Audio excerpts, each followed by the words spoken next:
السلام علیکم ورحمۃ اللہ وبرکاتہ۔ اللہ تعالیٰ کی توفیق سے آپ کا بھائی حاضر ہے۔ انشاءاللہ آج چند منٹ کے اندر اللہ تعالیٰ کی ذات کا تعارف بیان کریں گے، اور اللہ تعالیٰ کی ذات کی پہچان جو اللہ تعالیٰ کی ذات نے خود قرآن مقدس میں بیان فرمائی ہے وہ انشاءاللہ بیان کریں گے کہ اللہ تعالیٰ کی ذات نے قرآن مقدس میں ایک ایسی اپنی تخلیق کا ذکر کیا ہے کہ ہر چیز کو میں نے بنایا ہے، ہر چیز تو میرے قبضے میں ہے، ہر چیز کا مالک میں ہوں۔ یہ انسان کو باور کرانا ہے کہ تیرا یہاں پر آنا اور چند سال کے لیے کسی چیز کا مالک بن جانا یہ ہمیشہ کے لیے نہیں ہے، بلکہ ختم ہونے والا ہے تو، اور یہاں سے تو ختم ہو جائے گا، اور سب کچھ اللہ تعالیٰ کی ذات کا ہے۔ ایک جگہ اللہ تعالیٰ کی ذات نے جیسے فرمایا ہے، آیت کا مفہوم ہے کہ میں جس کو چاہتا ہوں بیٹے دیتا ہوں، جس کو چاہتا ہوں بیٹیاں دیتے ہوں، اور جس کو چاہتا ہوں دونوں دے دیتا ہوں، اور جس کو چاہتا ہوں کچھ بھی نہیں دیتا۔ تو یہ اللہ تعالیٰ کی تقدیر ہے، یہ اللہ کے فیصلے ہیں۔ اس ساری کائنات پر اللہ تعالیٰ ہی کا آخری فیصلہ چلتا ہے، باقی کوئی کسی چیز کا مالک نہیں۔ جو اللہ نے کسی کو دیا وہ اس کا امتحان ہے، اس کا حق نہیں ہے۔ آج ہم اور آپ کیا کر رہے ہیں؟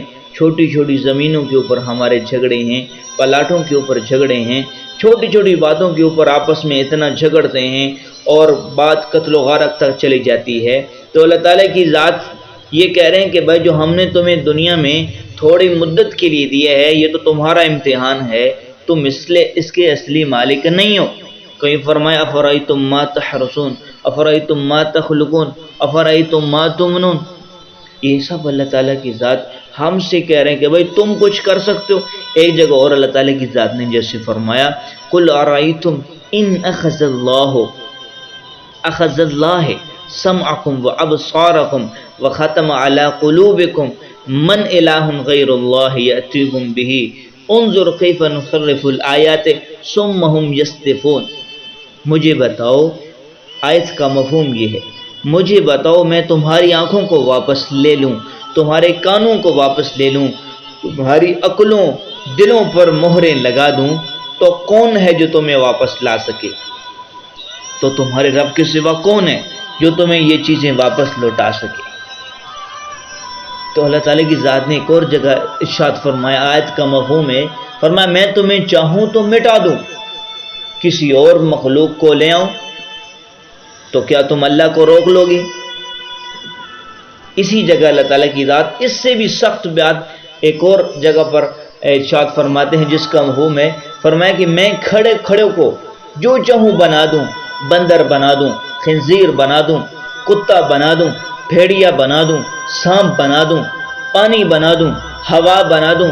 یہ اللہ میرے اوپر قبضہ بتا رہا ہے، ہمارے اوپر، آپ کے اوپر قبضہ بتا رہا ہے کہ تو اللہ کی تقدیر سے بنا ہے، اللہ کے قبضے میں ہے، اللہ کے ارادے سے تیری حرکت ہے، اور جتنی بھی حکومت ہے یہ ساری کی ساری لا یملکون ذرا ولا نفعا لا یملکون موتا ولا حیاتا ولا نشورا۔ یہ ساری کی ساری مخلوق اللہ کے امر کے بغیر نہ نفع پہنچا سکتی ہے، نہ نقصان پہنچا سکتی ہے، نہ زندگی کے مالک ہیں، نہ موت کے مالک ہیں، نہ موت کے بعد اٹھانے کے مالک ہیں۔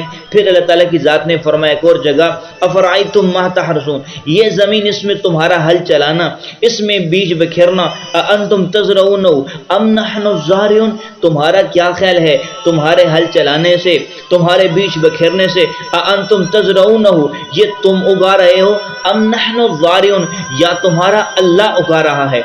تو ایک اور جگہ اللہ تعالیٰ کی ذات نے فرمایا یہ درخت، یہ پھلدار، یہ سایہ دار، یہ کانٹے دار، یہ بیلیں، مہکتے ہوئے پھول، ان سارے نظاروں کے پیچھے اللہ تعالیٰ کا امر ہے، اللہ کا امر چلتا ہے۔ تمہاری طاقت سے گلاب نہیں بنا، چنبیلی نہیں بنی، پھول نہیں ہے، آم نہیں ہے، دودھ نہیں ہے، مالٹا نہیں ہے، سنگترا نہیں ہے، کیلا نہیں ہے، کانٹا نہیں ہے، مشک نہیں ہے، عنبر نہیں ہے، سونا نہیں ہے، چاندی نہیں ہے۔ اس سب کے پیچھے اللہ تعالیٰ کا امر ہے۔ اس نے تجلی ڈالی، ایک جگہ سونا بنا دیا، وہ سونا نہیں تھا، اللہ کی تجلی سے سونا بن گیا۔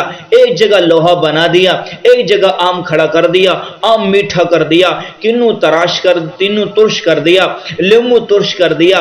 پھر اللہ تعالیٰ کی ذات یہی فرما رہے ہیں ایک اور جگہ پر، آیت کا مفہوم یہ ہے، ان ساری چیزوں کو تم اگاتے ہو یا تمہارا اللہ اگاتا ہے؟ میں چاہوں تو کھڑی فصلوں کو بھوسا بنا دوں۔ ایک اور جگہ اللہ تعالیٰ کی ذات آیت کا مفہوم ہے کہ یوں بیان کرتے ہیں، اور انسان کے اوپر اللہ تعالیٰ کی ذات اپنا قبضہ بتا رہے ہیں کہ میں سب کر سکتا ہوں، میں مالک ہوں، میں بادشاہ ہوں، میں بنانے والا ہوں، میں بکھیرنے والا ہوں، میں جو چاہوں کروں۔ فرمایا کہ میں چاہوں تو کھڑی فصلوں کو بھوسا بنا دوں، ختم کر دوں، صفر کر دوں، اور تم بیٹھے رہ جاؤ، ہاتھ ملتے رہ جاؤ، الٹا کہو ہم قرض دار ہیں۔ اللہ تعالیٰ اپنا قبضہ بتا رہے، اس کائنات میں وہ ہوتا ہے جو اللہ چاہتا ہے۔ ہر شے اللہ کے امر سے جڑی ہوئی ہے، اللہ کا شریک کوئی نہیں، پارٹنرشپ کوئی نہیں، کسی نو نال نہیں جوڑیا کہ تو بھی کر تے میں بھی کراں۔ اللہ کے ساتھ کسی کو مت ملاؤ، فلا تدعوا مع اللہ احدا۔ اللہ تعالیٰ کا قرآن کہتا ہے صرف اللہ کو پکارو، صرف اللہ کو پکارو، اللہ کے سوا کسی کو شریک مت کرو، نہ بلاؤ، پکارو مدد کے لیے صرف اللہ، بلاؤ مدد کے لیے صرف اللہ، مانگو صرف اللہ سے، جھولی پھیلاؤ اللہ سے، ہاتھ پھیلاؤ اللہ کے سامنے، مدد کے لیے پکارو اللہ کو۔ اللہ کی ذات نے فرمایا الیس اللہ بکاف عبدا، کیا میں تمہیں کافی نہیں؟ کیا میں تمہیں کافی نہیں؟ یا میں نے اعلان کیا ہے کہ اب میں تمہاری کوئی بات نہیں سنوں گا؟ کہ اللہ نے اعلان تو نہیں کیا؟ نہیں، اللہ تعالیٰ کی ذات تو شارک سے بھی زیادہ قریب ہیں۔ تم ہاتھ اٹھاؤ، پکارو، اللہ کی ذات فرماتے ہیں میں لبیک کہوں گا، تم مانگنے والے بنو، میں دینے والا بنوں گا۔ یہ ساری شہنشاہی اللہ کی ہے، وحدہ لا شریک کی ہے۔ ایک اور جگہ اللہ تعالیٰ کی ذات نے فرمایا یہ پانی بادل کا، یہ پانی زمین کا، یہ پانی چشموں کی شکل میں پہاڑوں پر، یہ پانی برف کی شکل میں پہاڑوں پر، یہ پانی کنویں کا، یہ پانی ہوا میں بخارات کی شکل میں، یہ پانی بادلوں میں بھرا ہوا، یہ پانی جو تم پیتے ہو، یہ پانی تم نے بنایا ہے کہ اللہ نے بنایا ہے؟ تم نے اتارا ہے کہ اللہ نے اتارا ہے؟ لو نشاء جعلناہ اجاجا، میں چاہوں تو سارے سمندر کا پانی کڑوا کر دوں۔ اسی طرح ایک اور جگہ اللہ تعالیٰ کی ذات نے فرمایا ہے قل ارأیتم ان نصبح ماؤکم غورا فمن یأتیکم بماء معین۔ آیت کا مفہوم ہے، فرمایا مجھے بتاؤ میں پانی ویسے ہی ختم کر دوں، اب تم پانی کہاں سے لاؤ گے؟ پانی ہی ختم کر دوں، نہ میٹھا رہے، نہ کڑوا رہے، نہ سمندر رہے، نہ دریا رہے، نہ جھیل رہے، نہ چشم رہے، نہ آبشار رہے، تو کیا کر سکتے ہو تم؟ قل ارأیتم ان نصبح ماؤکم غورا فمن یأتیکم بماء معین۔ کون پانی لائے گا؟ پانیوں پر اللہ تعالیٰ کا قبضہ ہے، ہر ایک چیز کے اوپر اللہ کا قبضہ ہے۔ یہ ہم اور آپ جو آگ استعمال کر رہے ہیں، آگ پر اللہ کا قبضہ ہے، ہمارے دماغوں پر اللہ کا قبضہ ہے، ہمارے جسم پر، ہماری زمینوں پر، ہمارے جتنے بھی کاروبار ہیں، ہمارے جتنے بھی جائیدادیں ہیں، ان سب کے اوپر اللہ کا قبضہ ہے۔ یہ سب اللہ کی بنائی ہوئے ہیں، ہم اور آپ کو امتحان کے طور پر دی ہیں، چند منٹ کے لیے یا چند سال کے لیے ہمارے پاس ہیں، پھر ختم ہو جانے ہیں۔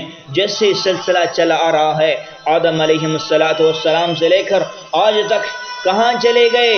نبی چلے گئے، امتی چلے گئے، جو کافر تھا وہ بھی چلے گئے، عیسائی چلے گئے، یہودی چلے گئے، مسلمان چلے گئے، اور ہر ایک نے چلنا ہے۔ اور اللہ تعالیٰ کی ذات اس زمین کو ختم کرے گا، آسمان کو ختم کرے گا، زمین و آسمان کے سارے نظام کو زیر و زبر کرے گا۔ پھر ہم اور آپ کو سامنے لا کر اللہ پوچھے گا جوانی کہاں گزاری، بڑھاپا کہاں گزارا، کہاں سے مال کمایا، کہاں لگایا ہے؟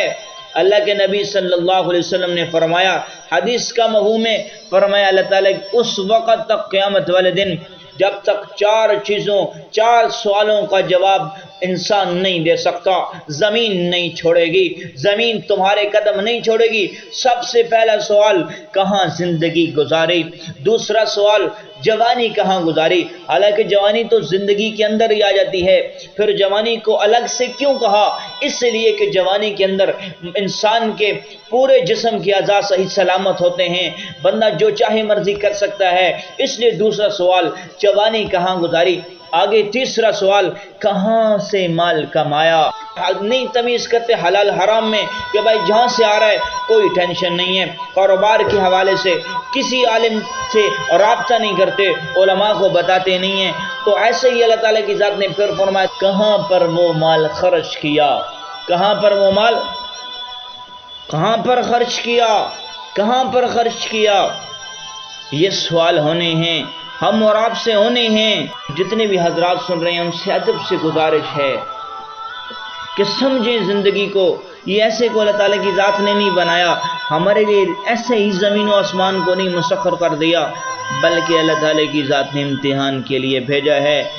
اللہ کے واسطے اپنی زندگی کو آخرت کی طرف متوجہ کریں۔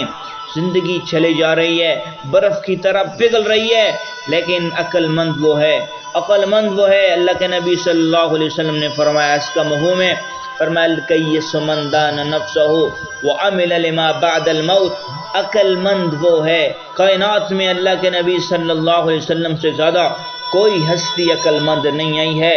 فرمایا عقل مند جو مرنے سے پہلے مرنے کی تیاری کرتا ہے۔ ہم اور آپ نے آج اپنی اولاد کی نسلوں کی تیاری کے لیے بڑا کچھ مال اکٹھا کرنے کی کوشش کرتے ہیں اور اپنے نسلوں کی فکر کرتے ہیں، لیکن اپنی قبر کی فکر نہیں کر سکتے۔ جب تک سانس چل رہا ہے تب تک اعمال ہیں، جب تک سانس بند ہوگے تو چانس بند ہے، سانس بند تو چانس بند۔ زندگی کو مختصر جانو، زندگی کو قیمتی سمجھو۔ اگر کسی نے رہنا ہوتا تو محمد الرسول اللہ صلی اللہ علیہ وسلم سے بڑھ کر اللہ تعالیٰ کی ذات نے دنیا میں کوئی ہستی نہیں بھیجی۔ اگر وہ ہستی اس دنیا سے جا سکتی ہے تو ہم اور آپ بھی جا سکتے ہیں۔